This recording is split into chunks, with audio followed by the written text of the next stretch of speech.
Bienvenidos muchachones, todos ustedes a la Academia Rubiños. Enseguida resolveremos problemas del presente examen de admisión.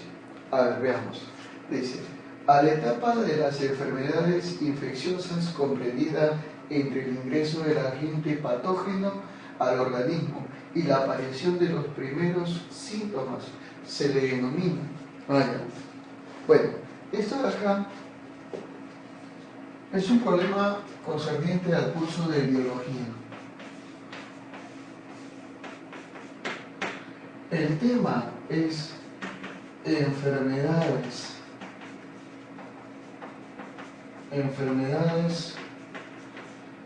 infecciosas.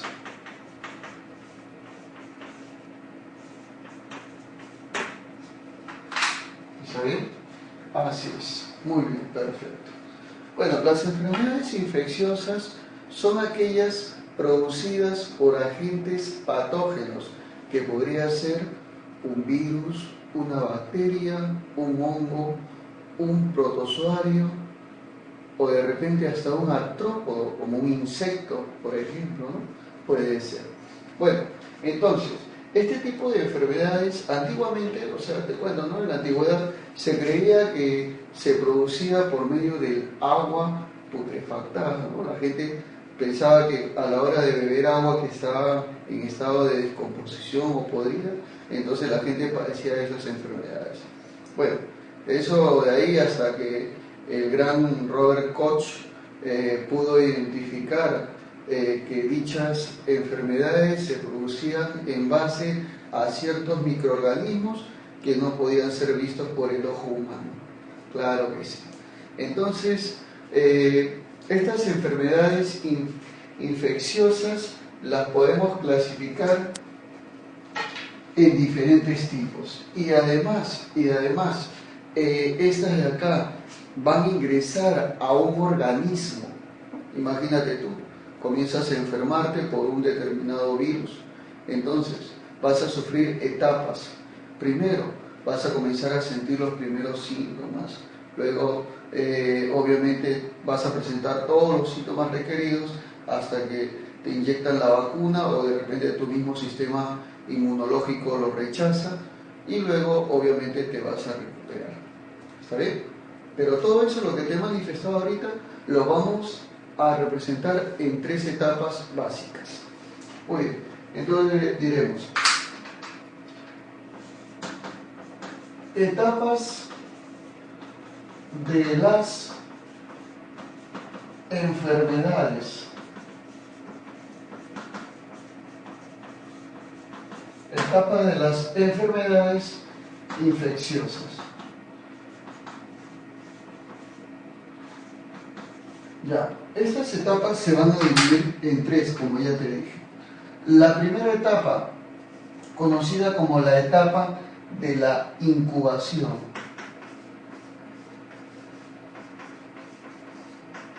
La etapa de la incubación. Profe, ¿en qué consiste la etapa de la incubación? Simplemente consiste desde el ingreso del patógeno, o sea, de ese microorganismo que va a ingresar al huésped, y obviamente lo va a comenzar a deteriorar. Allá. Desde el ingreso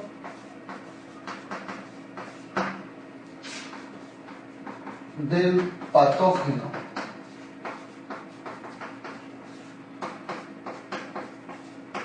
hasta los primeros síntomas.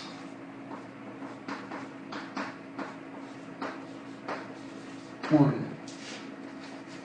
2.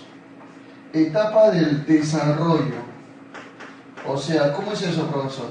Bueno, acá es donde ya obviamente el patógeno desarrolla todos los síntomas en su complejidad dentro del organismo huésped.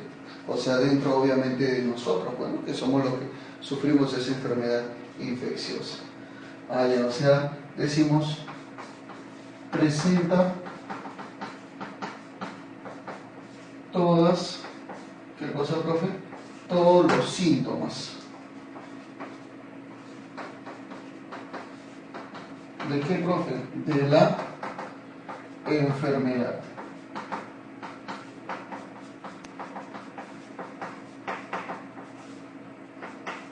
Claro, muy bien. Y 3, tenemos a la etapa de la convalecencia. Claro que sí. Profe, ¿cómo es eso? Bueno, esta etapa de la convalecencia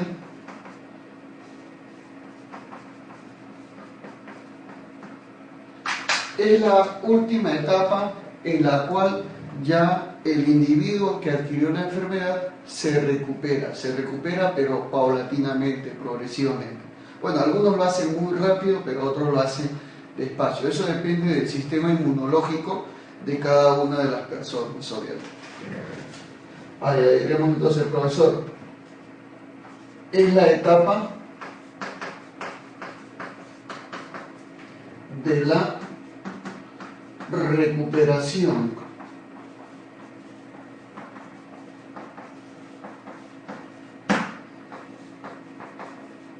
del individuo o del paciente, bueno, afectado. Profe, pero si no llega a esta etapa, bueno, si no llega a esa etapa, obviamente tú ya sabes qué es lo que pasa, pues, ¿no, caballero? Algo que yo no quiero decírtelo, y tú tampoco quieres saberlo, pues, ¿no? Obviamente. Ya. Profe, entonces, ¿cuál sería la respuesta? A ver, dice, a la etapa de las enfermedades infecciosas comprendida entre el ingreso del agente patógeno al organismo y la aparición de los primeros síntomas. Bueno, hasta la aparición de los primeros síntomas sería la incubación. Claro que sí, eso sería. Muy bien. Hasta inclusive podemos descartar, ¿no? Porque, profe, ¿cómo es eso? Mira, la transmisión no puede ser porque la transmisión es cuando obviamente se lleva un mensaje. Eso es transmisión, transmitirlo, ¿no? Llevar un mensaje de un lugar a otro.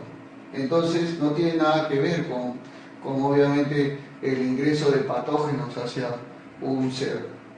Profe, la invasión, ¿no? Tampoco, porque esto de acá sugiere el ingreso de algo, pero a la fuerza, pues no, nada que ver. Profe, absorción, no, eso de acá es el ingreso de sustancias, tampoco. Profe, la recuperación, no, la recuperación es la etapa de la convalecencia. Por eso que decimos que la clave vendría a ser la C de cevichazo, ceviche recontra peruano, claro que sí. Muy bien, muchachones, ¿qué tal? ¿Cómo estamos? ¿Todo bien? Perfecto. Veamos entonces la resolución de la siguiente pregunta. Dice, respecto a las plantas de la división Pteridophyta, o sea, los helechos, indique si los siguientes enunciados son verdaderos o falsos y marque la secuencia correcta. A ver, veamos entonces acá una secuencia que va a ser correcta de acuerdo a lo que nos dice.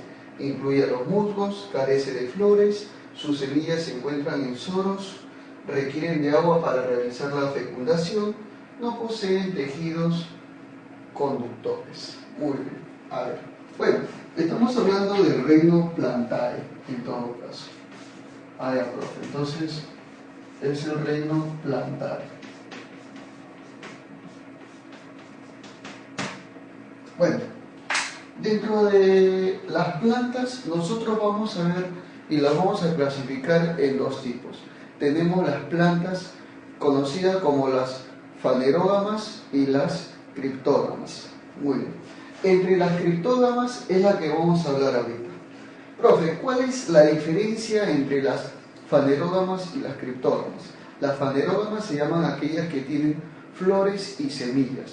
En cambio, las criptógamas son aquellas que no tienen flores ni semillas. Ah, ya, profesor. Entonces, comenzaremos definiendo eso. Las criptógamas.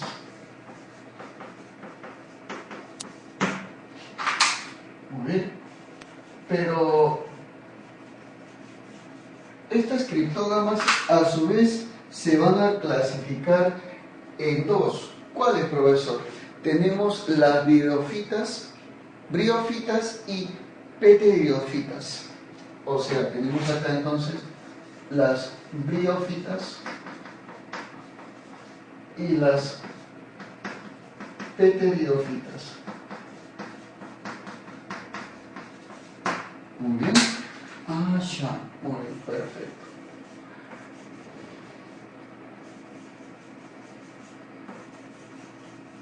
Bueno, ahorita indicándote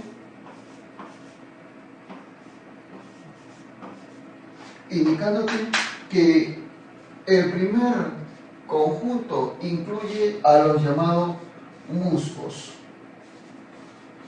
En cambio, el segundo incluye a los helechos. Perfecto. Muy bien. Entonces, vamos a mencionar algunas características obvio-microbio de esta parte. O sea, ¿de quiénes, profe? De las pteridófitas. ¿Cuáles serían las características, profesor? Bueno, a ver, veamos entonces. Primera característica, incluye a los helechos.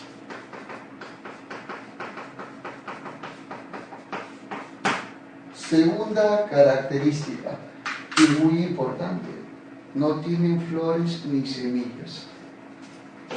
Entonces decimos, carecen de flores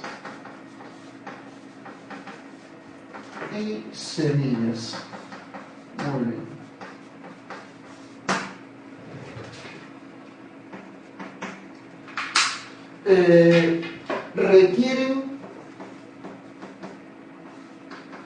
Requieren de agua para transportar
veamos entonces la resolución de la siguiente pregunta.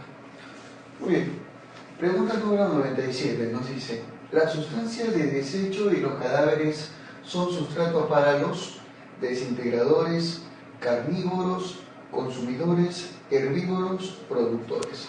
Veamos entonces cuál vendría a ser la respuesta de esta pregunta. Para lo cual, obviamente, estamos ante el curso de biología. El tema a tratar es de ecología.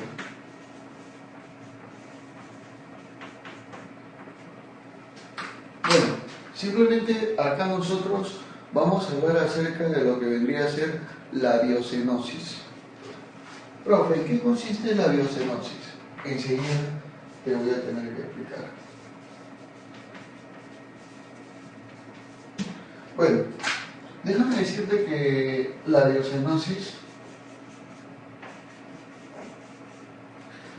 viene a ser la comunidad biológica, o sea, la relación que existe entre los seres vivos que se encuentran, obviamente, en un lugar común, en un hábitat. Claro, tú habrás visto que de repente en un espacio se encuentra un ratón, se encuentra un insecto, una planta, se encuentran bacterias, hongos, etc. Entonces, todos esos seres vivos que se encuentran alrededor en acción mutua se le va a llamar una relación de comunidad biológica o biocenosis. Ahora, obviamente, cada uno de ellos se puede clasificar de acuerdo a la característica que ésta presenta.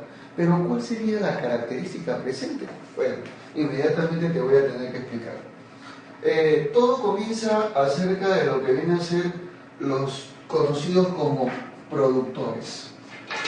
Entonces, en primer lugar, hablaremos acerca de los productores. Estos productores son aquellos organismos autótrofos porque originan sus propios alimentos a partir de las sustancias inorgánicas que se encuentran, ¿de dónde, profesor? Del suelo y también de la radiación solar. O sea, estamos hablando de las plantas, en otras palabras. Ya, profesor. Entonces, aquí estarían ¿quiénes, profe? Las plantitas. Claro que sí. Dichas plantitas, entonces, veremos nosotros que van a originar sus alimentos a partir, obviamente, como te vuelvo a recalcar, del subsuelo, o sea, de las sustancias que están en el suelo y de la radiación solar. Claro que sí. Este segundo grupo se le conoce como los consumidores.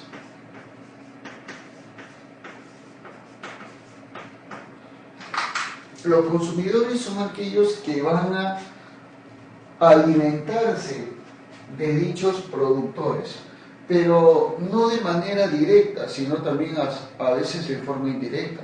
¿Por qué, profesor? Algunos me preguntan. O sea, hay algunos que se alimentan directamente de las plantas, pero hay otros que se alimentan de otros. Imagínate, un insecto se alimenta de la planta, es un consumidor, está consumiendo la planta. Pero viene un anfibio y se lo come el insecto. También es un consumidor, pero no está consumiendo la planta, sino se lo está consumiendo el insecto que consumió la planta. Viene una serpiente y se come al anfibio.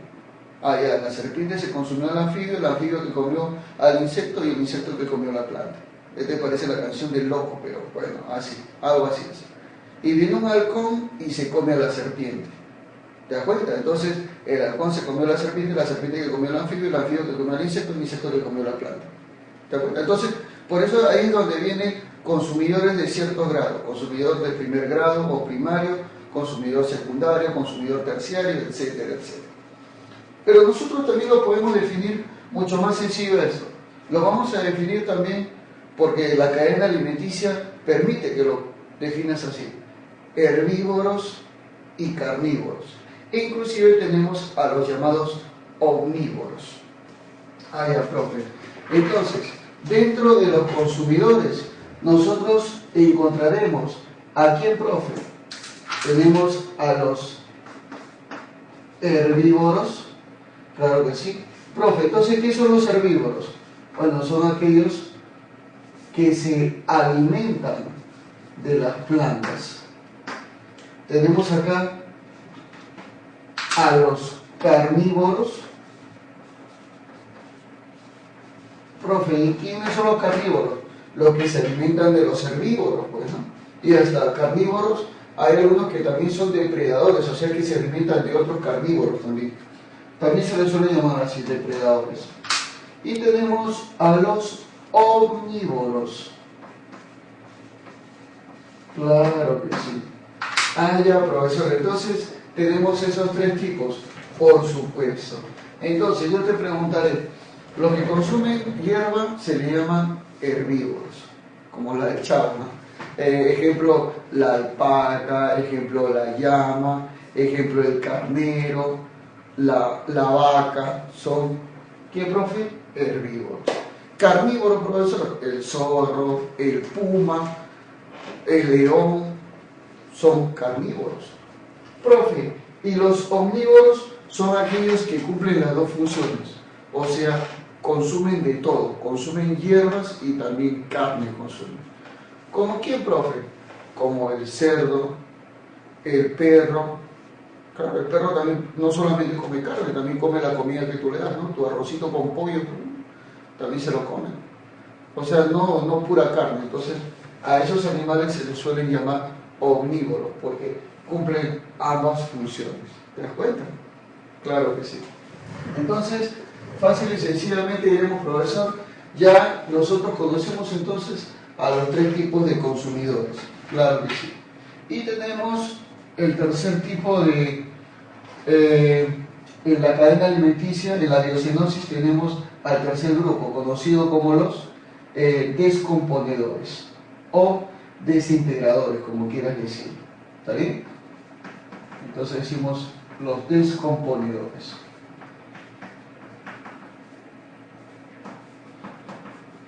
En este grupo se encuentran los hongos y las bacterias. ¿Quiénes, profe? Hongos y las bacterias.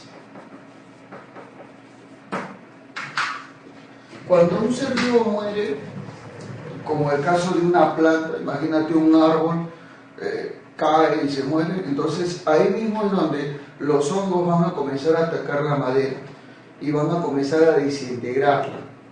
O cuando un ser vivo muere, entonces las bacterias son aquellas que comienzan a descomponer la carne, el hueso, en un perro, en un gato, ¿no? Y eso produce putrefacción y por eso huele horrible.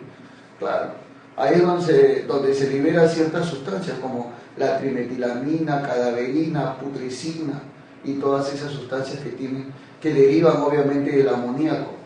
Claro, son amidas, que obviamente tienen un olor desagradable, pero eso ocurre durante la descomposición de dichas sustancias, o sea, de dichos cuerpos.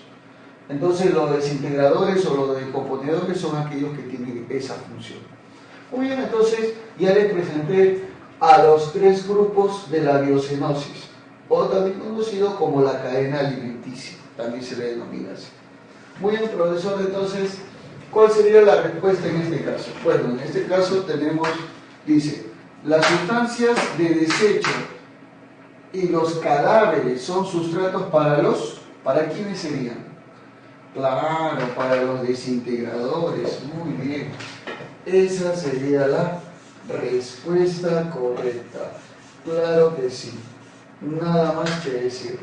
Profe, ¿no podría ser los carnívoros? No, porque ya dije que los carnívoros son consumidores. Los consumidores no están en este grupo. Herbívoros son consumidores. Profe, productores no, los productores son las plantas, pues. O sea, lo demás no tiene nada que ver. Solamente la respuesta sería desintegradores. Hasta lo puedes sacar por descarte si tienes alguna duda. Muy bien, muy bien. A ver, a continuación veamos la siguiente preguntita. El gasto de energía que realiza la célula para desplazar iones y moléculas contra su gradiente de concentración es denominado presión osmótica, difusión, transporte activo, ósmosis, difusión facilitada.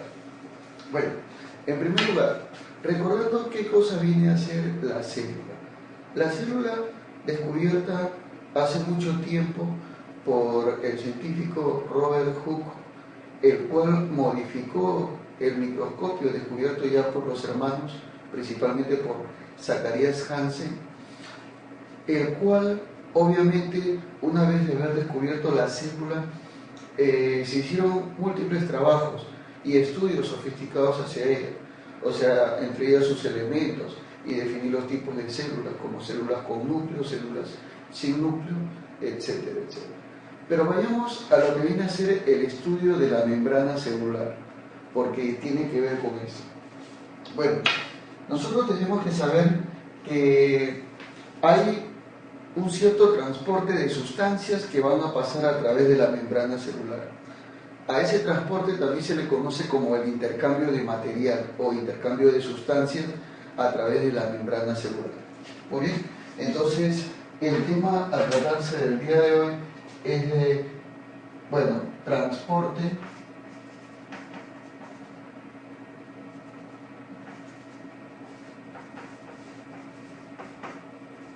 de sustancias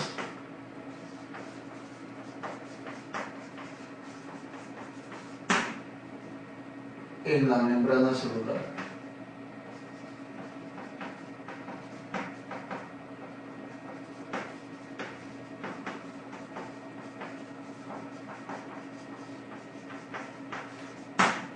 Bueno, en cuanto a lo que viene a ser esta parte, veamos nosotros de que este transporte puede ser organizado de diferentes maneras, de diferentes formas. Uno de ellos puede ser con el gasto de energía y otro de ellos puede ser sin el gasto de energía. Pero de repente tú dirás, profesor, ¿pero cómo es eso con el gasto y sin el gasto? Imagínate que tú tienes una colina y tú quieres subir a la colina y otra persona que está por encima de la colina quiere bajar. Entonces, si tú quieres subir a la colina y quieres llevar de repente un cargamento, o sea, transportar algo, obviamente sería lo mismo que la persona que está arriba bajara con un cargamento similar al tuyo. ¿Habría el mismo efecto? Por supuesto que no. ¿A quién le sería más fácil? ¿A la persona que está subiendo la colina o la persona que está bajando la colina? Obvio que tú me vas a responder que la persona que está bajando la colina. ¿Por qué, profe? Porque la que va a subir la colina va a tener que adquirir una energía, gastar una energía necesaria para poder elaborar ese trabajo, ya que la diferencia de energías, en este caso potenciales, lo reluce, ¿no? Lo hace ver. En cambio, la persona que está arriba, simplemente lo único que puede hacer es resbalar y solito bajaría. ¿Te das cuenta? Entonces no gastaría energía la que está arriba. Entonces es algo parecido a esto. Nosotros vamos a definir al transporte de sustancias, de materiales en la membrana celular en dos tipos: transporte pasivo y transporte activo. El transporte pasivo es aquel que no necesita energía para su traslado. En cambio, el transporte activo sí la necesita. Pero, profe, ¿qué tipo de energía? Bueno, acá en biología, en la parte del estudio de la célula, se define una energía muy importante conocido como el ATP, que es la moneda universal de la energía, adenosintrifosfato. Muy bien, entonces todo tipo de proceso de metabolismo, respiración celular y todo ello, siempre va a estar intervenida este tipo de energía, el ATP. Y bueno, no es la excepción obviamente acá en el transporte de sustancias. Muy bien, profesor. Entonces, definamos cada uno de ellos. En primer lugar, hablaremos acerca de lo que viene a ser el transporte pasivo. Profe, ¿qué cosa es el transporte pasivo? Bueno, el transporte pasivo es el transporte sin gastar. No gasta monedas, no gasta energía. Ah, ya, profe. O sea que este de acá no gasta ATP. o sea, no gasta energía. Recuerda que el ATP es energía, por si acaso, ¿no? Hay que tener cuidado. Ahora, este transporte pasivo, a su vez, se va a definir de la siguiente manera, ya que obviamente el flujo de las sustancias se da en forma propia, o sea, sin necesidad de gastar energía, entonces a esto también se le va a conocer como la difusión. Ah, ya, profe. O sea, le llamaremos entonces difusión. O sea, en otras palabras, que puede decir transporte pasivo o difusión. Ahora, la difusión a su vez puede ser de dos tipos. Puede ser una, vamos a poner acá uno, difusión simple. ¿Estamos de acuerdo con ello? Difusión simple. Profe, ¿cuándo se trata acerca de lo que es una difusión simple? Ya. Vamos a ver nosotros de que este tipo de transporte conocido como la difusión simple es aquella que va a desplazar sustancias a través de ella, moléculas a través de ella. Y si las sustancias son conocidas, entonces se les suele dar ciertos nombres. O sea, si el transporte va con un contenido de agua, entonces a eso de ahí se le conocería como ósmosis. Si va con un contenido de repente de sustancias diferentes a ella, o como el caso de sustancias proteicas, se le puede llamar diálisis. O si va en este caso con el contenido de gases, se le suele llamar simplemente el transporte por medio de lipídicas. ¿Está bien? Entonces, así es como nosotros vamos a definir eso. Ya, profe. Entonces, definiremos de la siguiente manera. Diremos, profesor, diremos acá, ósmosis. Sí, obviamente, la intervención es por dilución de agua. ¿Estamos de acuerdo ahí? Claro. Dilución de agua, entonces decimos, ¿no? O difusión de agua.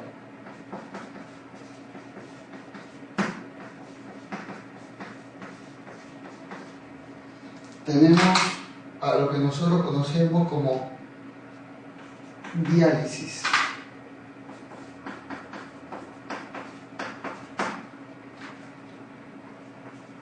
Esto acá por medio de canales proteicos.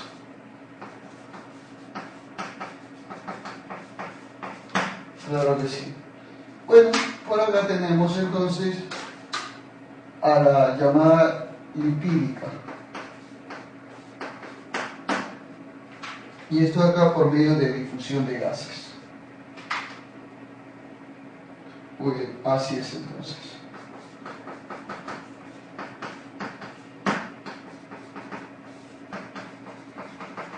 Claro que sí, fácil y sencillo. Muy bien, entonces, así es. Pero no solamente tenemos a la difusión simple, sino también tenemos la difusión facilitada, que es aquella por medio de transportes proteicos, como el caso de los monosacáridos, que se pueden transportar fácilmente a través de la membrana celular. Muy bien, entonces, el segundo tipo se le conocería como la difusión facilitada. ¿Está bien? ¿Estamos de acuerdo con ello? Claro que sí. Muy bien, entonces eso es en cuanto a lo que viene a ser el transporte pasivo. Ahora veamos lo que es el transporte activo, que es la otra cara de la moneda. Profe, entonces, ¿qué cosa es el transporte? El transporte activo. En este tipo de transporte nosotros veremos de que sí va a haber un gasto de energía, sí existirá un gasto de ATP, pero obviamente va a ser definido de dos maneras. ¿Cómo, profesor? Bueno, va a ser por medio de transporte por bombas y por medio de transporte por masa. Pero ¿cómo así, profe? Ya. Lo que pasa es que si es por medio de transporte de bombas es para iones, como el caso del ion sodio o el ion potasio, transporte de bombas. Y si es por medio del transporte de moléculas, se le va a llamar transporte de masa. Ya, pero ¿cuál es la diferencia entre esto? Lo que sucede es que ahora en el transporte activo nosotros tenemos que ir contra el gradiente de concentración, o sea, se va a ir de menor concentración a mayor concentración, y a la hora de ir ahí obviamente tienes que invertir energía, pues, ¿no? Tienes que dar energía. Ah, ya, profe, entonces diremos nosotros que puede ser de dos tipos, pero antes de ello, decirte que acá obviamente hay un gasto, gasta energía, o sea, gasta ATP. ¿Sí? ¿Estamos de acuerdo con ello? Claro que sí. Entonces diremos, la primera sería transporte por bombas. ¿Estamos de acuerdo con ello? Claro que sí. Entonces diremos así, transporte por bombas.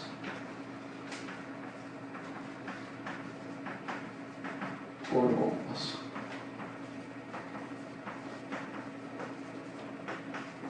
Bueno, en este tipo de transporte por bombas, tal y como lo puedes observar, es obviamente el transporte de iones que son de sodio y potasio.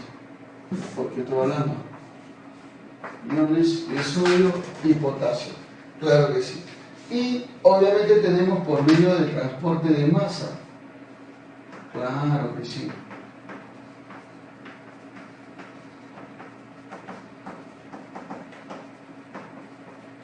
Bueno, en este caso se transportan moléculas, pues, ¿no? Como te había dicho. Pero obviamente este tipo de transporte se va a clasificar en dos tipos. Se va a clasificar en endocitosis y exocitosis.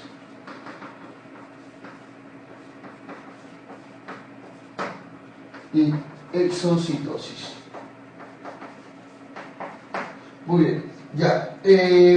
Entonces, la endocitosis a su vez puede ser fagocitosis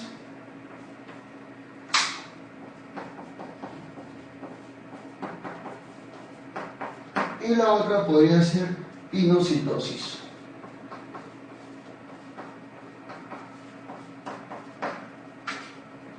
Y la exocitosis puede ser por medio de, en este caso, egestión o secreción.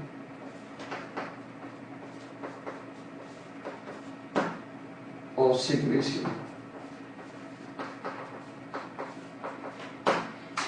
Muy bien, a ver. Entonces, profesor, ¿cómo es eso? ¿Cómo es esa parte de ahí? Bueno, en el caso de lo que es el transporte de masa, porque ya te expliqué lo que es el transporte de bombas y el transporte de masa, ambos obviamente van a ir por el medio contra su gradiente de concentración, o sea, van a ir de menor a mayor concentración. Pero este segundo caso que yo te explico, endocitosis se le va a denominar cuando la masa ingresa, o sea, la cantidad de moléculas ingresa. Y cuando salen se le conoce como exocitosis.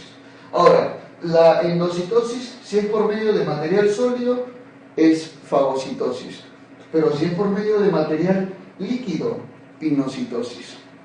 Ahora, la exocitosis, bueno, si dicho material es rechazado, o sea, no es digerido, egestión. Si dicho material es digerido y luego eliminado, entonces secreción. ¿Te das cuenta? Así de fácil, simple y sencillo es esto. Muy bien, ahora sí, ya creo que estamos en la capacidad de poder responder a nuestra preguntita. Claro que sí. A ver, veamos entonces.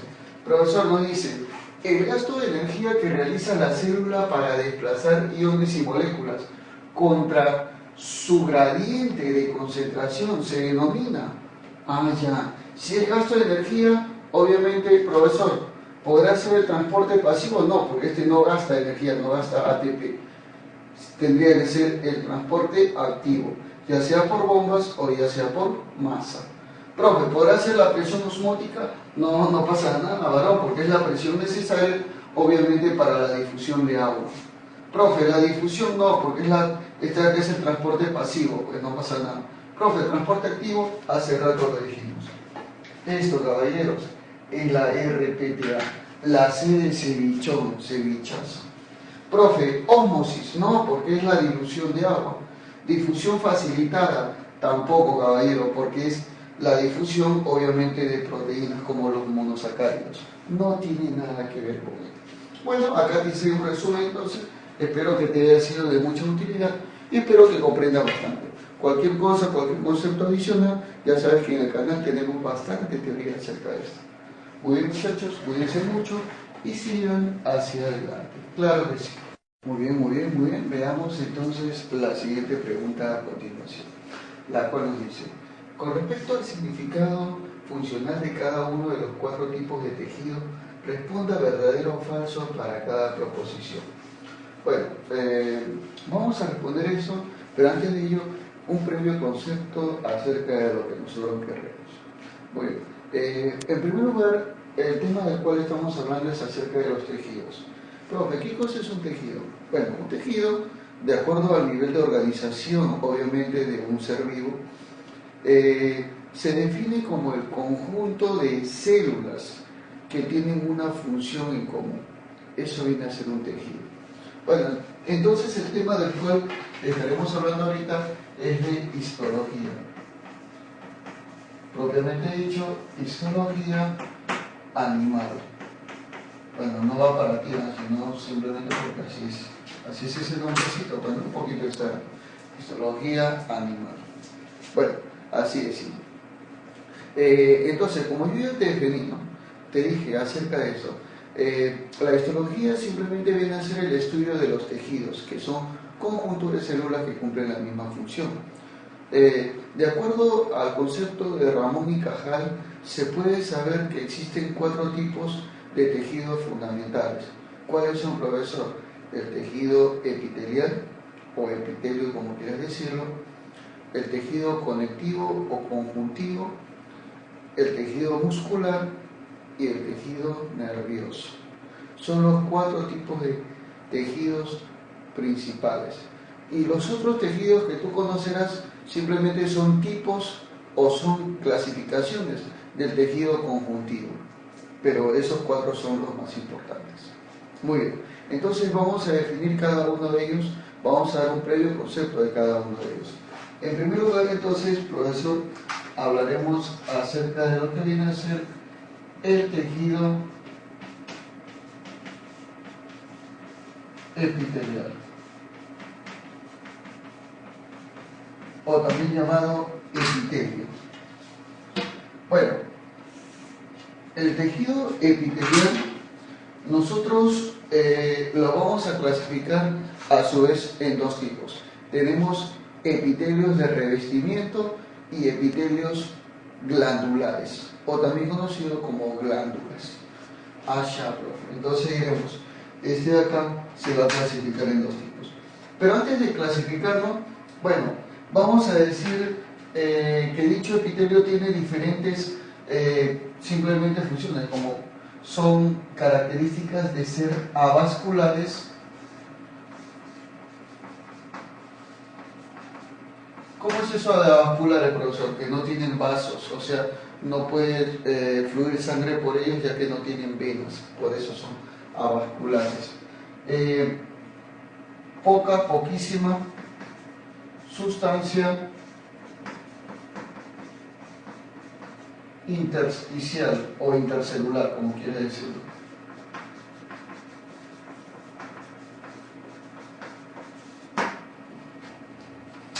Están unidos fuertemente unos a otros, claro, y presentan 3 capas embrionarias, que son el ectodermo, el mesodermo y el endodermo.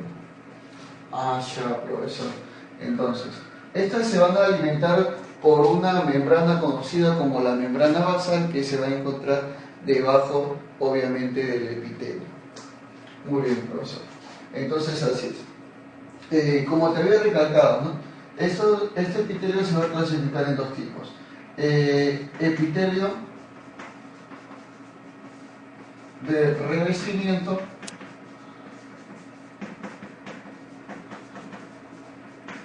el cual a su vez puede ser monoestratificado plano, cúbico, cilíndrico, etc.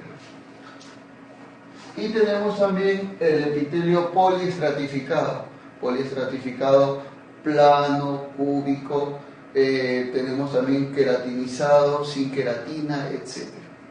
Muy bien. Y tenemos el epitelio glandular.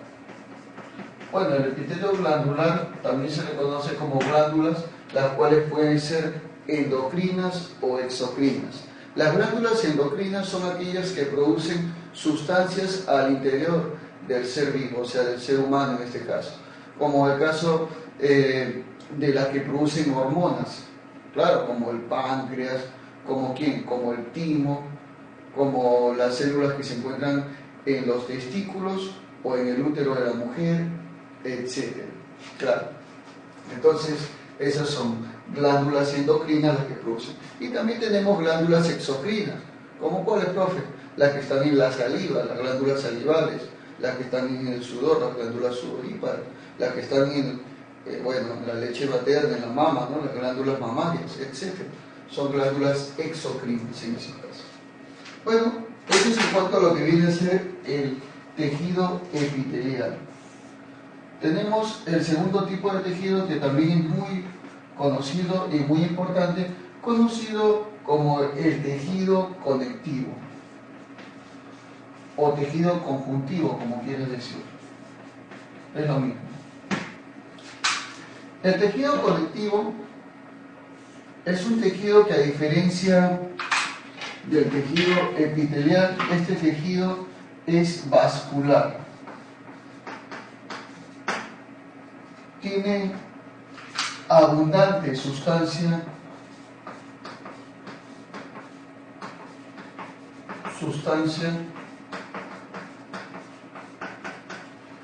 intercelular.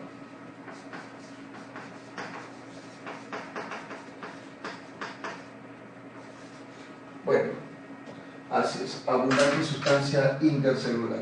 Estos tejidos conectivos obviamente son aquellos que tienen las cualidades de ser de relleno ante los tejidos epiteliales, o sea, se encuentran en el interior.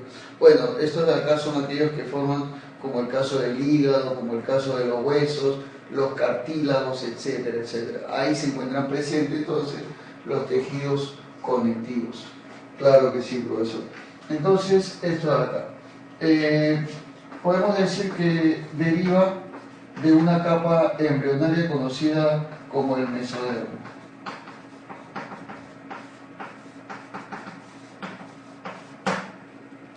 Muy bien. 3.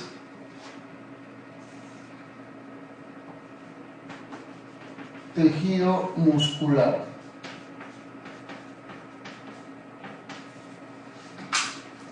El tejido muscular se caracteriza por presentar los llamados miocitos y la actina. ¿Por qué, profe? La miocina y la actina son las células básicas que van a darle las propiedades a este tejido muscular.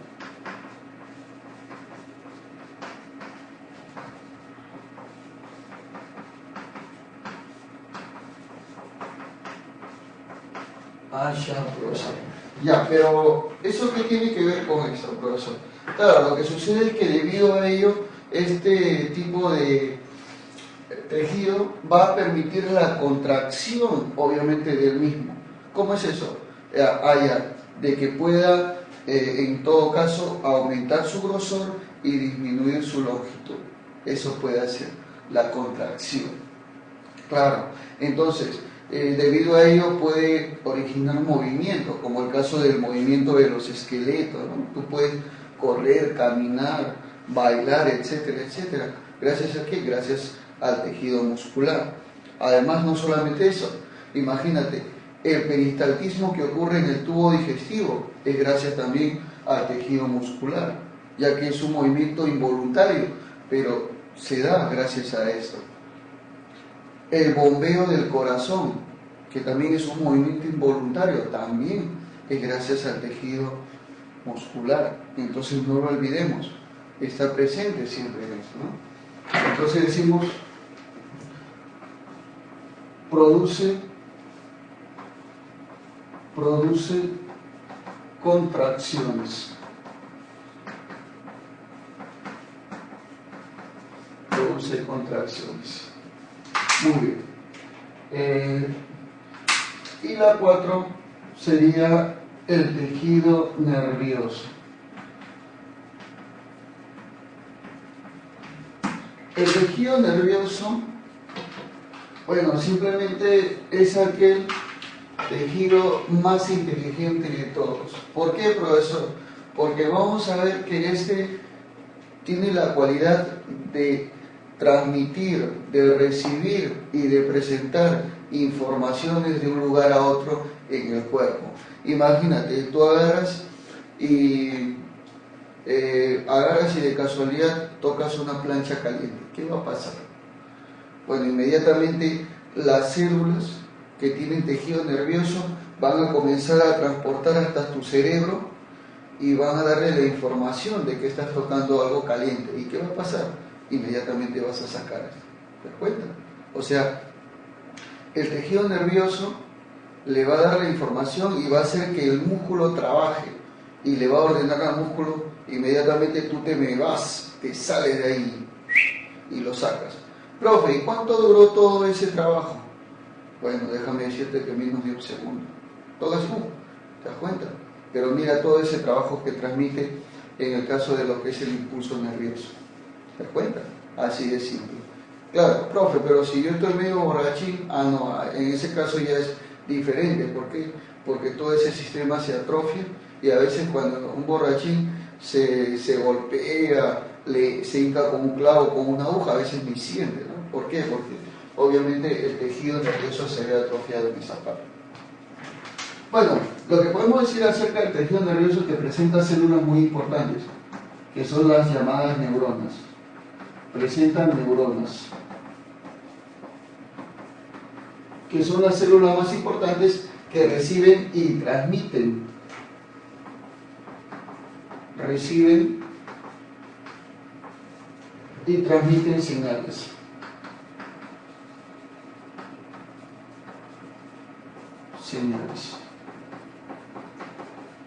Y obviamente procesan la información, ¿no?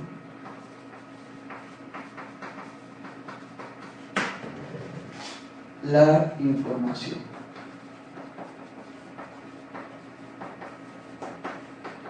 Claro que sí. Eso de ahí vendría a ser entonces, en cada uno de los casos. ¿Te das cuenta? Así de fácil, simple y sencillo.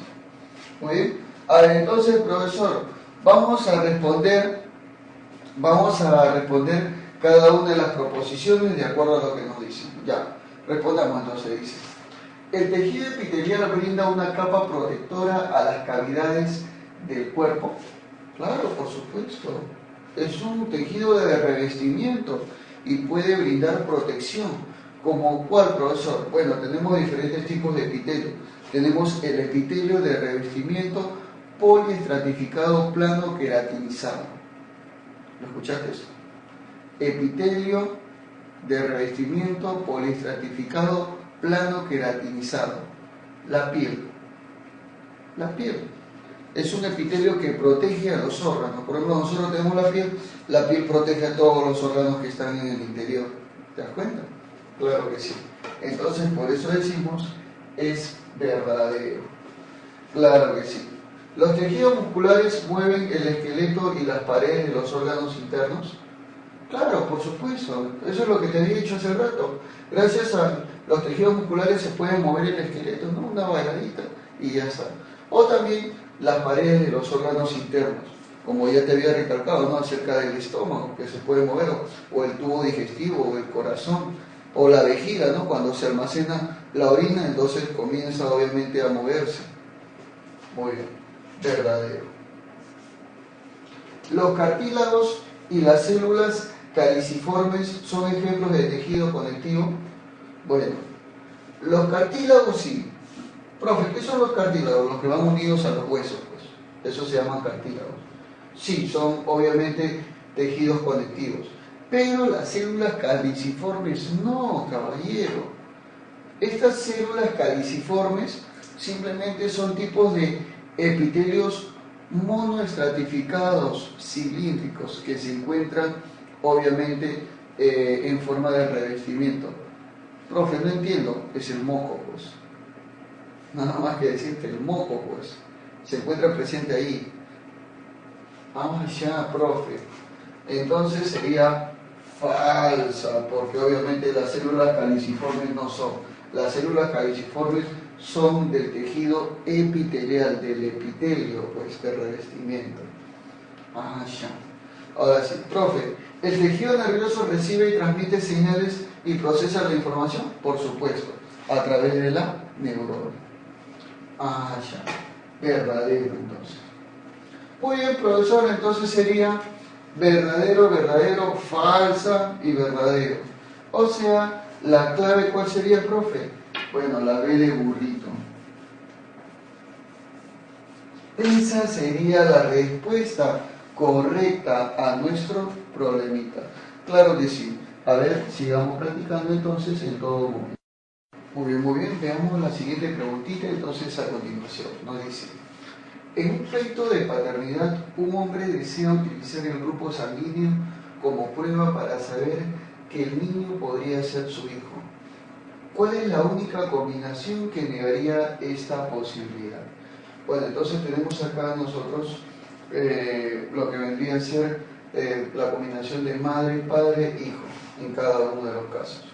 Pero como la prueba es con respecto a lo que es la paternidad, entonces nosotros nos vamos a abocar más que todo a el tipo de gen transmisor del padre con respecto al hijo, para saber cuál vendría a ser la respuesta correcta a ello. Bueno, el tema del cual estamos hablando trata con respecto a lo que viene a ser la genética. Bueno, sabemos nosotros que el padre de la genética, Gregor Mendel, el cual a través de sus experimentos con respecto a lo que es la arveja o chícharo, pudo obtener diferentes tipos de propiedades, o sea, acerca de la transmisión de características, claro, y actuando obviamente y aplicando las leyes que llevan su nombre, como la ley de la segregación, uniformidad, la transmisión independiente.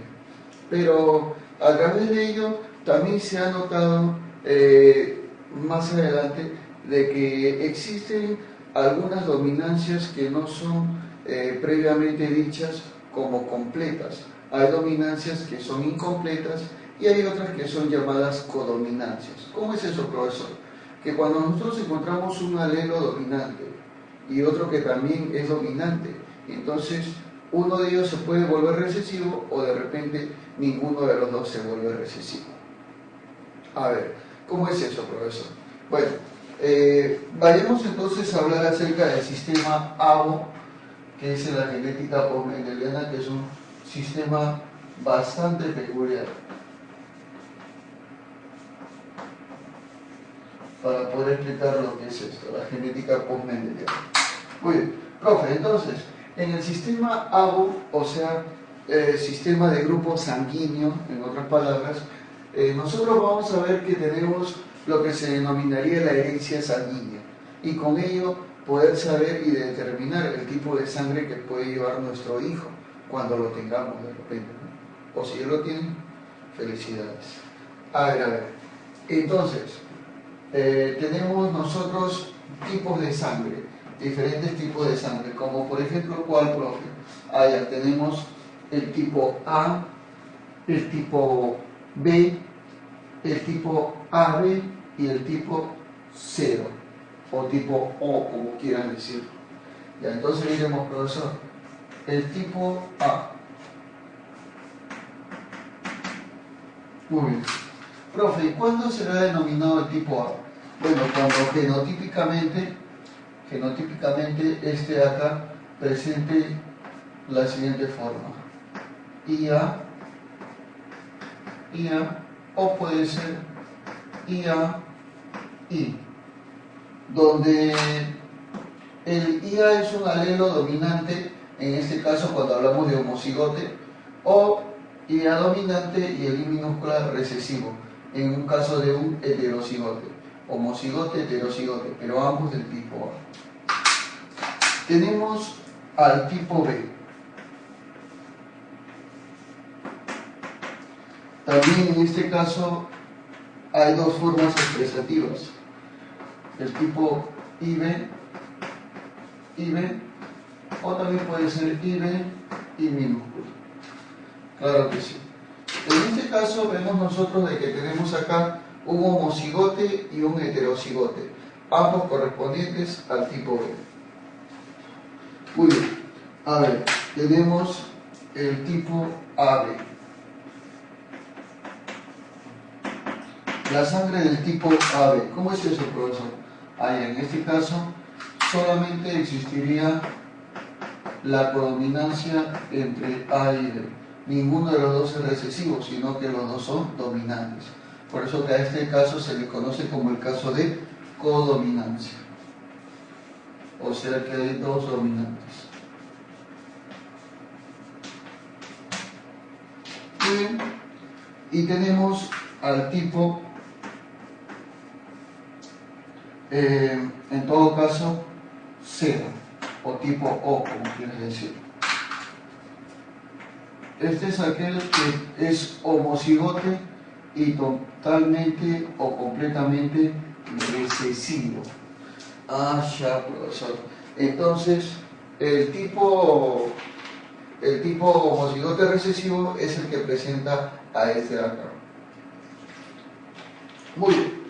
Entonces, tal y como vemos nosotros, como para poder expresar o negar cualquier tipo de, en este caso, herencia sanguínea de una generación a otra, o sea, de un padre a un hijo, tenemos que ver nosotros con respecto a lo que son los genes transmisores, o sea, los alelos, como el caso del tipo A.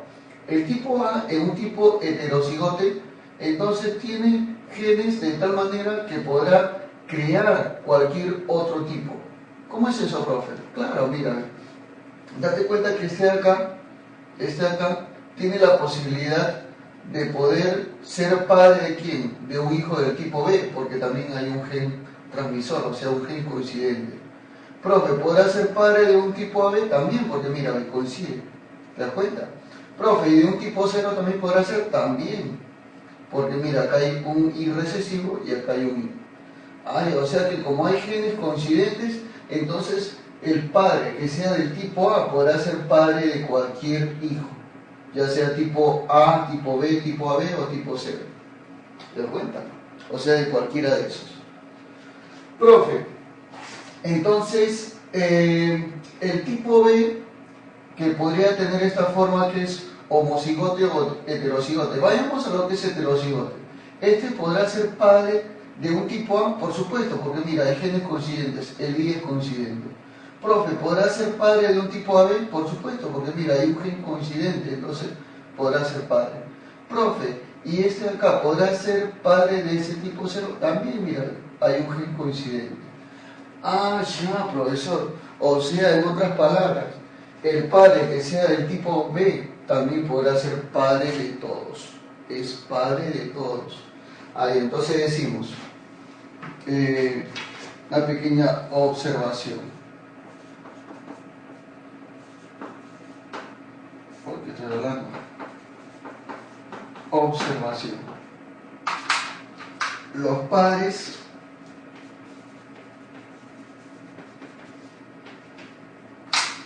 del tipo A y tipo B son padres de todos.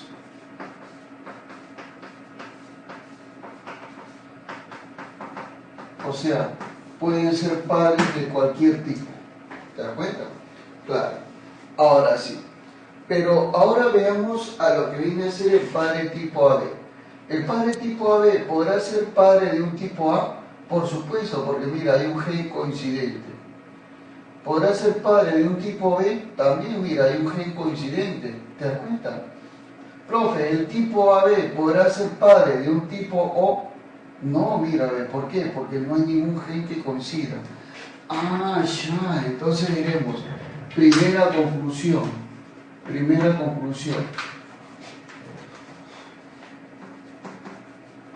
el padre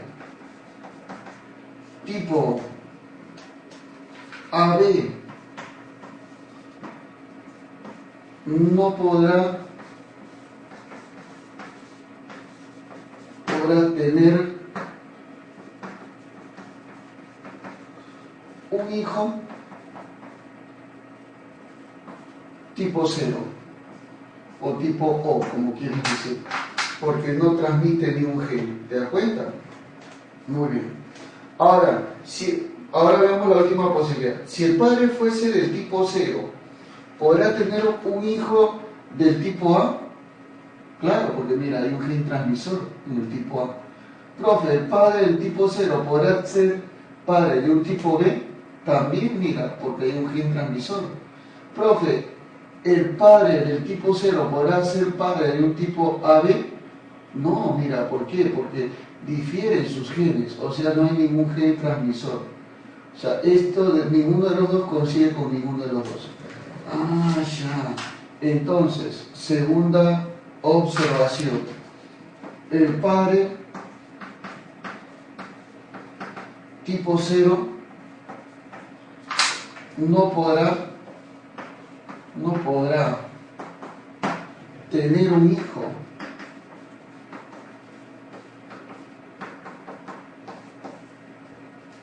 del tipo AB. ¿Te das cuenta? Entonces, esos son los descartes que podemos observar con respecto a lo que viene a ser el sistema AO. AO. Entonces, por acá veamos y descartemos. Profe, ¿el padre 0 podrá tener un hijo B? Claro, porque el padre 0, el único hijo que no puede tener es el hijo AB, entonces sí puede tener 0. Claro que sí. ¿El padre A podrá tener un hijo O? Claro, porque el padre tipo A es padre de todos, entonces puede tener un hijo 0. ¿Por qué no? ¿El padre B podrá tener un hijo 0? Claro, porque el padre B también es un padre de todos. Entonces, como son padres de todos, quiere decir que puede tener un hijo 0. Profe, ¿el padre tipo O podrá tener un hijo AB? No, es la única observación, así como la del tipo AB. El padre del tipo O no podrá tener un hijo del tipo AB nunca. ¿Por qué? Porque no hay genes en común, y eso ya te lo expliqué. O sea, esta sería la que niegue la afirmación. O sea, el papito acá quiere determinar que sea su hijo, pero lamentablemente él es del tipo O y su hijo es del tipo AB. Entonces no podrá afirmar que es su hijo. ¿Te das cuenta? Claro que sí. Profe, ¿y si el padre es del tipo O y el hijo es del tipo A? Claro, por supuesto, porque el O solamente niega al AB. Entonces, estamos observando que la clave sería la D de Dorita. Claro que sí. Así de fácil y sencillo sería esto de acá. Muy bien. Muy bien, muy bien. A ver, veamos el siguiente ejercicio entonces a continuación. Nos dice, una droga destruye selectivamente las células de Leydig de un niño de 7 años de edad. Señale los efectos que tal situación generará. A ver, veamos entonces. Nos dice acerca de un niño de que por el consumo de drogas y a su edad, bueno, simplemente va a sufrir ciertas alteraciones irreversibles, y entre las cuales se van a destruir las llamadas células de Leydig. Pero antes de ello, obviamente, vamos a ver un previo panorama de qué se trata el estudio. Bueno, el estudio se trata acerca de lo que viene a ser el aparato reproductor masculino.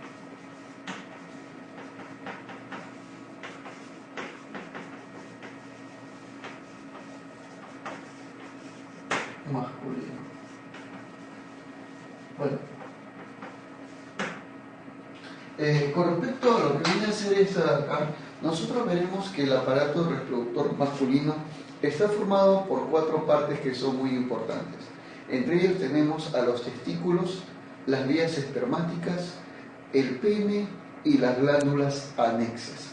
que son muy importantes, obviamente. ¿Para qué, profesor? Bueno, para la formación del ser humano, en este caso del hombre, claro, y también obviamente para la generación de la especie, porque gracias a ese aparato reproductor no solamente sirve de autosuficiencia, sino también para poder tener hijos, ya que genera células conocidas como los gametos, y estos gametos, bueno, que son los espermatozoides, los cuales van a servir para procrear. Entonces lo más importante para nosotros sería, ¿qué cosa, profesor? La producción de espermatozoides. Pero no solamente eso, sino que también las características de un hombre, como cuál, profe, ¿qué nos diferencia de una mujer? La forma de caminar, la forma de representar, la forma de el movimiento que tenemos, el grosor de la voz, que nos crezca vello facial, etcétera, etcétera. Todos esos entonces cambios o todas esas características que sufre un ser humano, un hombre obviamente, son en base a lo que viene a ser el aparato reproductor masculino. Muy bien, entonces hablemos acerca de ello clara y precisamente. Entonces, profesor, el aparato reproductor masculino, tal y como ya te puse en los nombres, va a tener los siguientes elementos. Entre ellos tenemos aquí, profesor, a los testículos.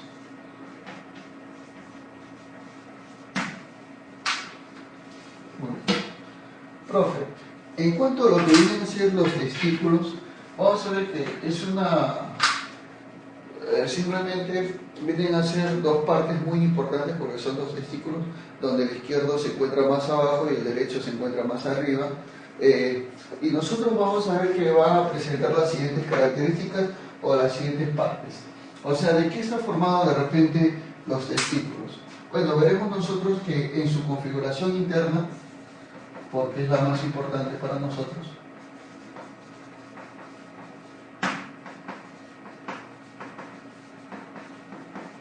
estará formada por lo que se llamaría el parenquima y el estroma. Bueno, en lo que viene a ser el parenquima, vamos a poner acá,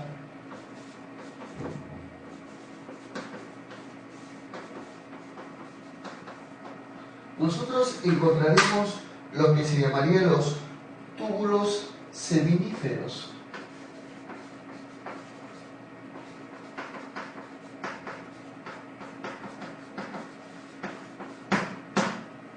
Muy bien, entonces, y también obviamente tendremos acá nosotros, dentro de los tubos seminíferos, vamos a ponerle por acá, lo que se llamaría la espermatogonia.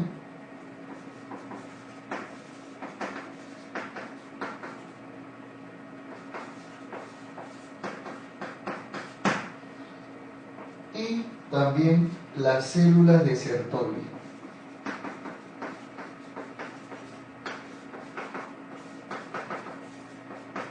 Muy bien, así es, tal y como lo puedes observar.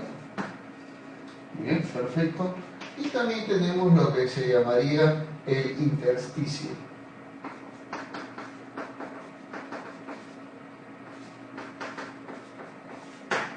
Y dentro del intersticio podemos encontrar a las llamadas células de Leydig.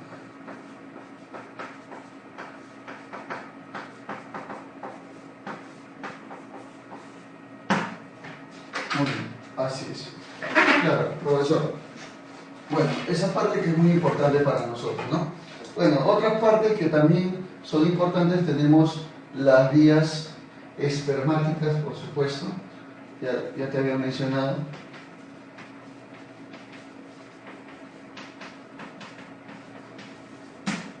Tenemos a lo que se llamaría como el pene, bueno, obviamente.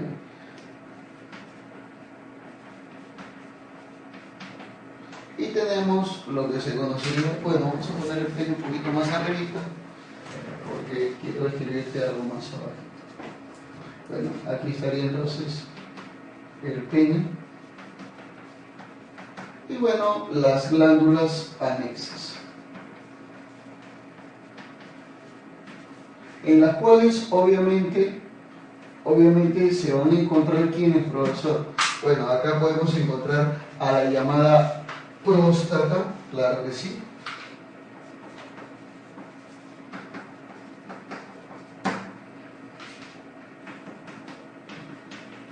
la llamada vesícula seminal. Seminal, por supuesto. Y tenemos lo que se llamaría las glándulas de Cooper.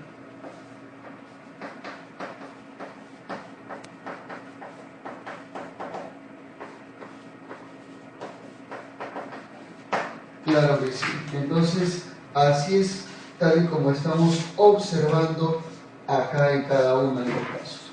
Muy bien, perfecto. Entonces, ya da estas partes que son partes importantes acerca de lo que es el aparato reproductor masculino, veremos nosotros que cada uno de ellos cumple diferentes funciones.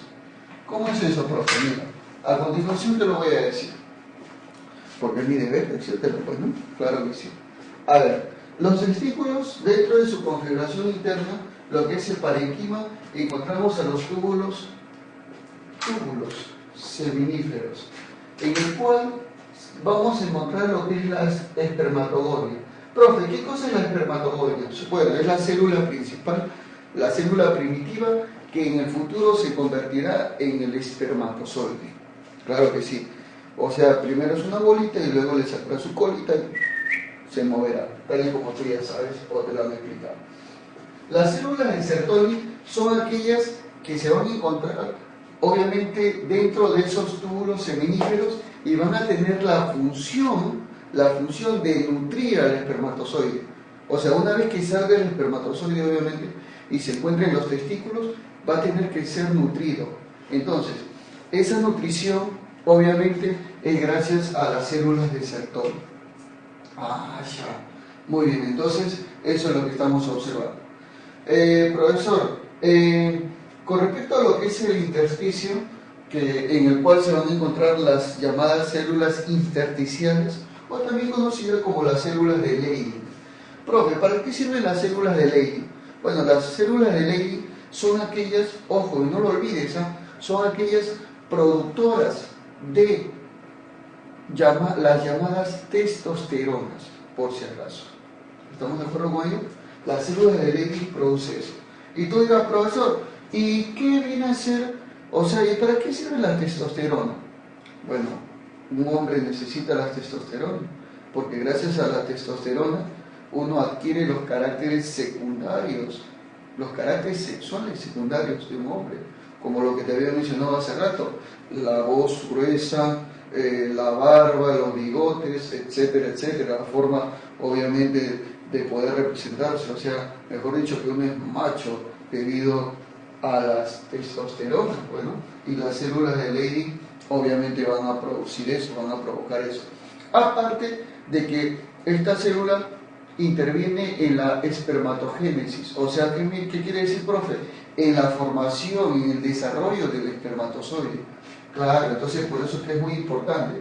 No está dentro de los túbulos seminíferos, está afuera, pero pertenece al parenquima de los testículos. Por eso que también es importante, obviamente, en el desarrollo y formación del espermatozoide. Una vez que se forma el espermatozoide, obviamente este espermatozoide tiene que pasar por medio de conductos, conocidos como las vías espermáticas. Estas vías espermáticas van a tener la función de transportar todo ese espermatozoide y obviamente hacerlo pasar por el pene, el cual está formado por dos partes que son muy importantes, la parte dura y la parte blanda. La parte dura se le conoce como el cuerpo cavernoso, porque es dura, la mantiene tiesa, así directa. Y la parte, obviamente, que es suave, blanda, se le conoce como el cuerpo esponjoso, o sea, la que hace posible de que todavía siga siendo blando, aunque sea un poco. ¿Te das cuenta? Entonces, ¿qué es eso? Recuerda que el cuerpo cavernoso, ante una excitación, se hace cada vez más duro y por eso, obviamente, el pene va a estar así, ¿no? Y bueno, disculpa por nada, porque de repente hay algunas señoritas que están viendo esta clase y no quiero ser vulgar, por si acaso, no, para nada, por favor. Y tenemos lo que llamaríamos como las glándulas anexas, que obviamente sirven también para la estimulación del espermatozoide o para la conducción del, como el caso de la próstata, obviamente que interviene en la producción del semen, la vesícula seminal, que es aquella que ya sirve o que tiene la función de ¿qué, profesor? De liberar al semen, ¿no? Y bueno, y el caso de las glándulas de Cooper, que son aquellas que lubrican, o sea, producen lubricación para que el semen pueda salir sin provocar una fricción sobre los tubos o conductos con los cuales está pasando. Claro, entonces para ello obviamente cada una de estas de acá sería muy importante, de todas maneras. ¿Estamos de acuerdo con ello? Por supuesto. Muy bien, profesor, entonces diremos nosotros, profesor, a ver, nos dice, una droga destruye selectivamente las células de Leydig de un niño de 7 años de edad. Señala los efectos que tal situación generaría. A ver, bajo desarrollo en los caracteres sexuales secundarios. Por supuesto, totalmente verdadero. ¿Por qué, profesor? Porque ya te dije, las células de Leydig producen las hormonas conocidas como testosterona, y estas testosterona participan en la formación de los caracteres sexuales secundarios. Entonces, obviamente, este niño se va a perjudicar gravemente si consume este tipo de drogas, las cuales van a dañar las células de Leydig. Por eso que no al consumo de las drogas, por si acaso. Ni mucho menos a menores de edad, ni mucho menos a cualquier persona, porque no es recomendable.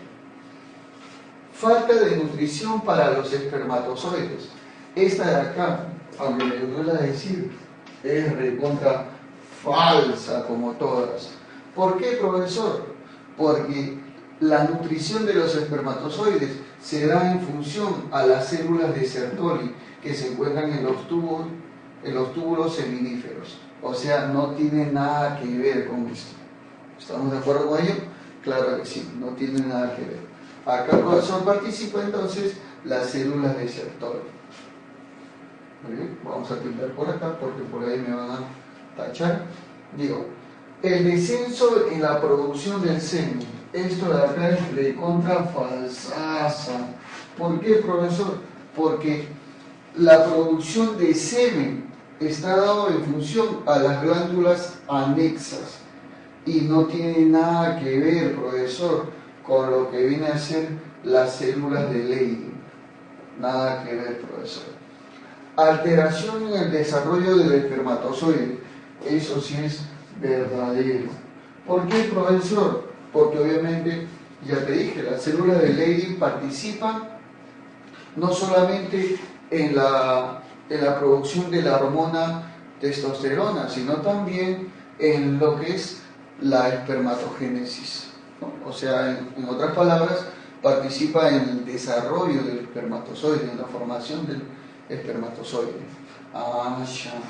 Entonces, obviamente, las claves correctas serían la 1 y la 4. Ah, ya, profe. O sea, la clave sería la A de Alicia. Claro que sí, caballero, por supuesto. Totalmente correcto, cierto y verdadero. Así de fácil es esto. Claro que sí. Muy bien, muy bien. A ver, hablemos ahora del siguiente problemita. Lo dice lo siguiente. Ordena en forma correcta la secuencia del ciclo biológico de la tenia sagitana. Profe, ¿cómo es eso de la tenia sagitana? Bueno, en primer lugar, nosotros estamos hablando en ese caso acerca de un animal que está dentro de los seres conocidos como los platelmintos. Bueno, que va a originar obviamente una enfermedad infecciosa tanto en los humanos como en los animales. Claro.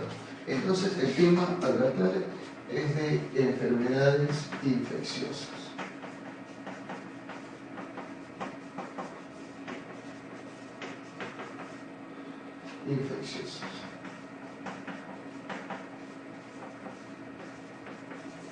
Bueno, dentro de ello, entonces nosotros vamos a hablar acerca de un conjunto de animales que van a producir diferentes enfermedades infecciosas, porque recuerda que las enfermedades infecciosas pueden ser producidas por algunos agentes patógenos, que son los virus, las bacterias, algunos artrópodos, hongos, pero también tenemos a los helmintos.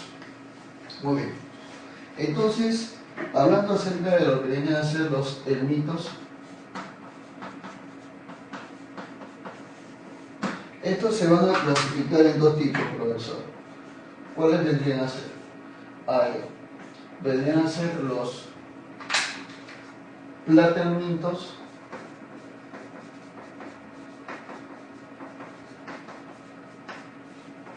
y los nematodos o nemátodos, como quiera decir. Bueno, en este caso sería así de esta manera. Profe, ¿cuál es la diferencia entre los platehelmintos y los nemátodos? La diferencia que hay entre ambos es que el primero son gusanos planos, así como las cintas, esas las que las señoritas se amarran en el cabello cuando van al colegio, así son gusanos planos, y los nemátodos son gusanos cilíndricos. Entonces cada uno de ellos obviamente tiene una característica, claro que sí. A ver, entonces, profesor, pero antes de ello, bueno, ya que estamos hablando de sus características, pongamos acá, gusanos planos, y estos de acá son gusanos cilíndricos.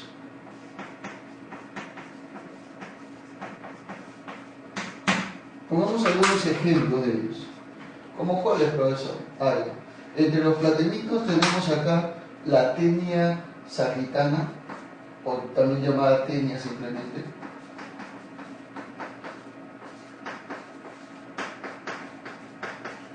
Claro que sí. ¿Cuál más podría ser, profesor? Ya también tenemos a la fasciola hepática también. Claro que sí.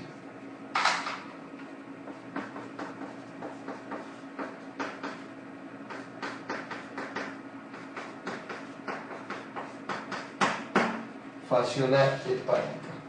Ya, en este caso. Y profe, en este caso, bueno, en este caso podemos tener a lo que se llamaría como la lombriz intestinal, también puede estar la triquina, y podría estar también los oxiuros. Muy bien, entonces son algunos ejemplos de ellos, ¿no? Pero más o menos como para que me comprendas. Pero nosotros vamos a basarnos en lo que viene a ser el ciclo biológico, obviamente, de la Taenia sagittana, de esta rata.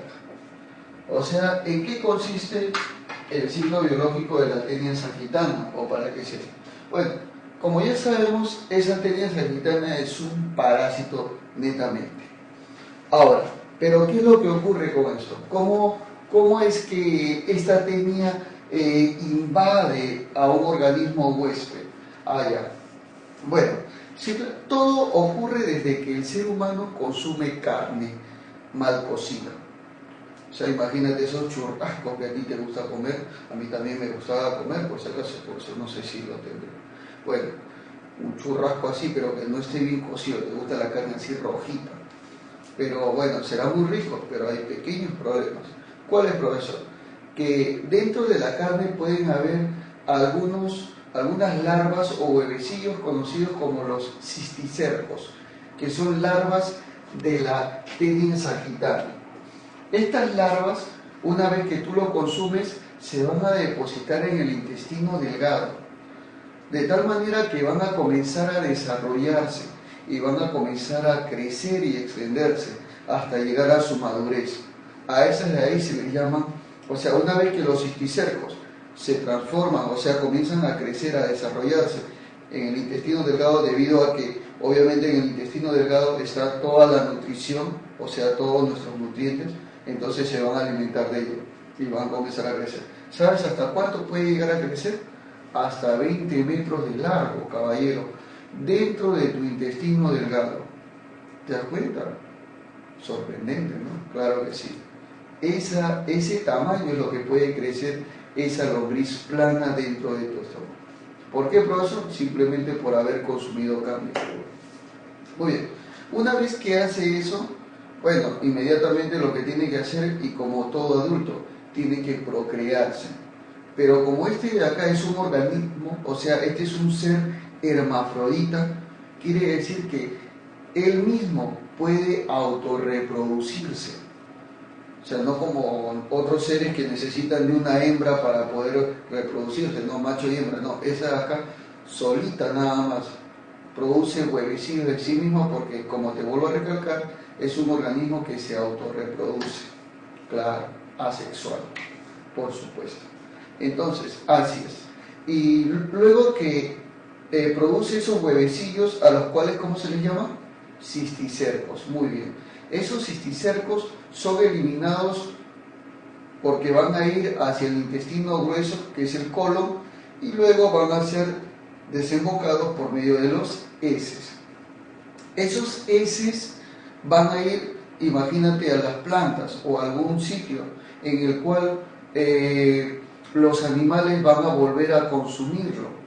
Entonces, una vez que consumen estos cisticercos junto con, obviamente, la degradación de las heces o las plantas, como quieras decirlo, y se va a depositar en el cerebro de los animales y también en la carne, en los músculos de ellos.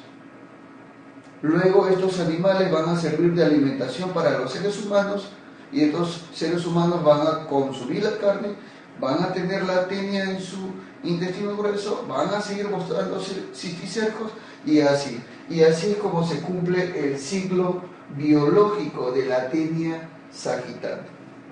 ¿Te das cuenta? Así de simple. Ah, ya, profesor. Entonces, ¿cuál sería la forma correcta de relacionarlo? A ver, veamos entonces. Ordena en forma correcta el ciclo biológico de la tenia sagittal. Bueno, primero que el hombre come carne mal cocida. Esa sería la primera. Ahí. O sea, la primera secuencia sería eso, profesor. El hombre come carne mal cocida. Segundo, bueno, a la hora que consume, obviamente va a ingerir cisticercos. Ah, ya, profe. O sea que ingiere cisticercos, que son, ¿qué cosa? Son las larvas de dicho animal. Luego se van a desarrollar y van a crecer formando tenias. Por eso dice, las tenias se desarrollan en el intestino delgado, por supuesto. O sea, luego las tenias van a crecer en el intestino delgado y ahí es donde van a depositarse. Y van a crecer enormemente, pues, claro. Y luego lo que vas a hacer en tu defecación, vas a eliminar huevos juntos con las heces. O sea que acá sería 4. Muy bien.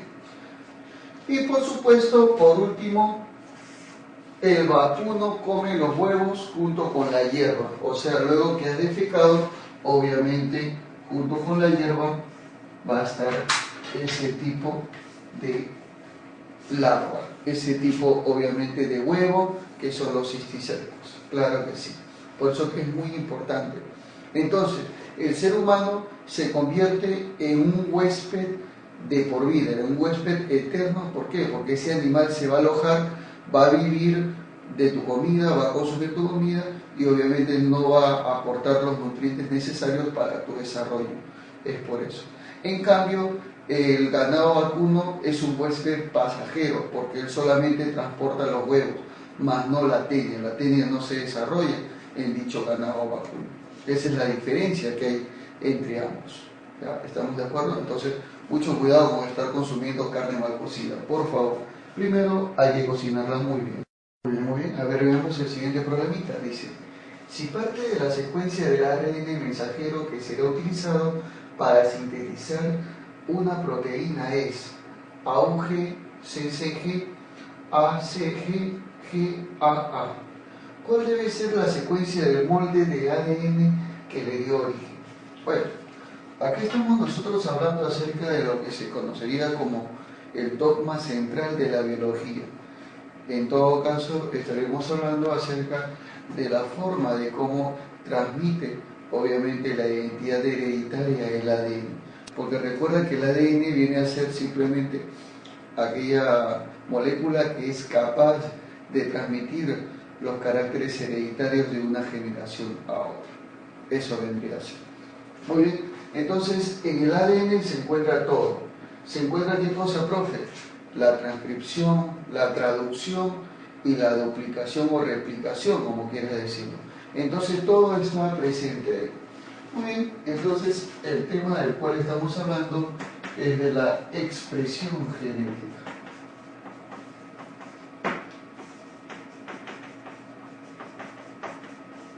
Claro que sí. Muy bien, entonces, profesor, en cuanto a lo que viene a ser la expresión genética, nosotros mencionaremos los siguientes pasos que son muy importantes. En primer lugar, el ADN, claro que sí, va a producir lo que se llamaría la transcripción.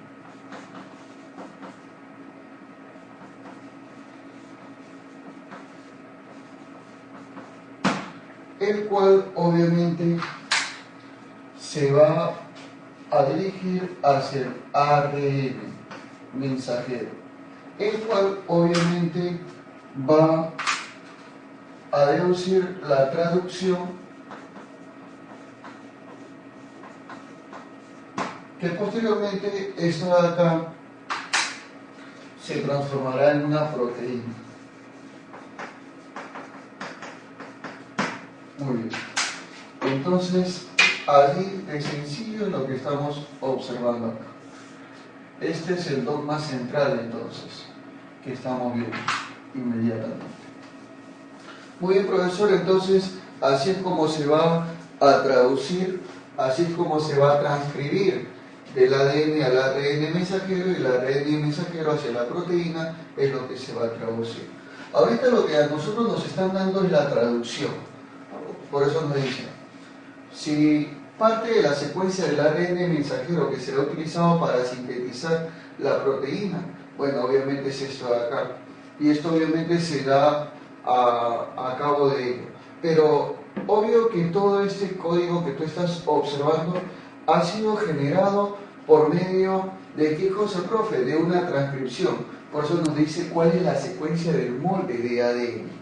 Profesor, pero ¿qué cosas son estas partes? Bueno, estas partes son las partes que unen la doble hélice antiparalela que forma el ADN.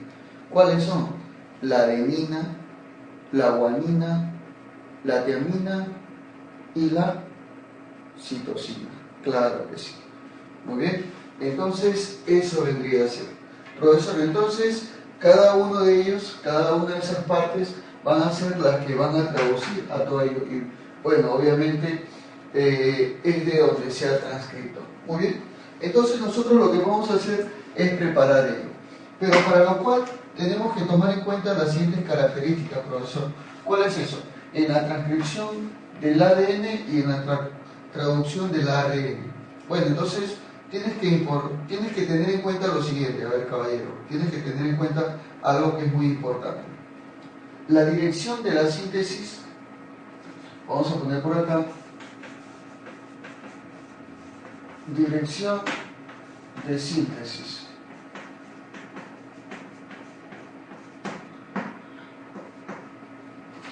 A nivel del ARN mensajero, el ARN mensajero lo va a describir de la siguiente manera.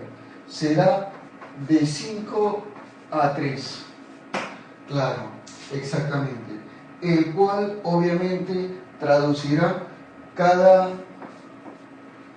adenina en un uracilo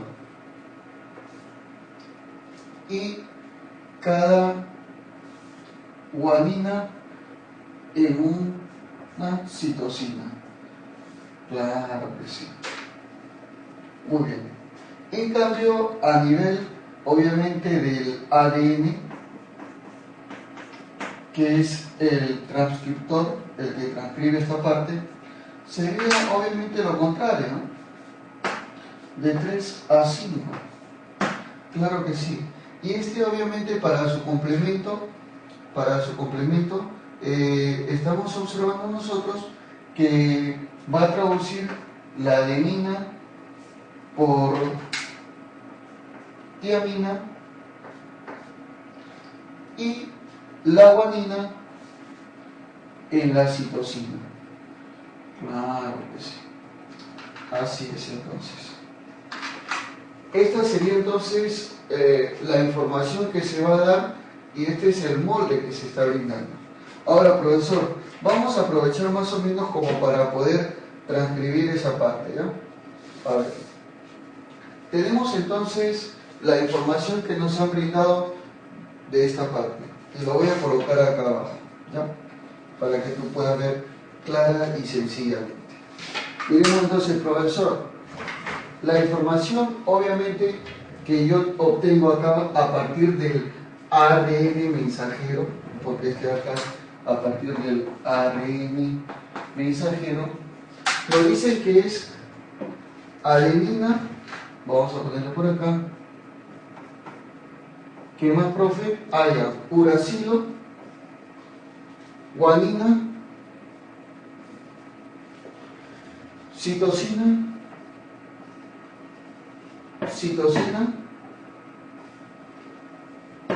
guanina,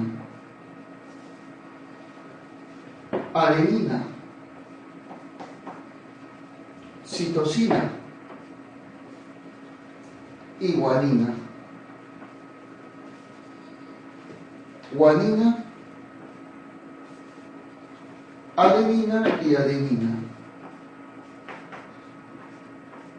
Muy bien.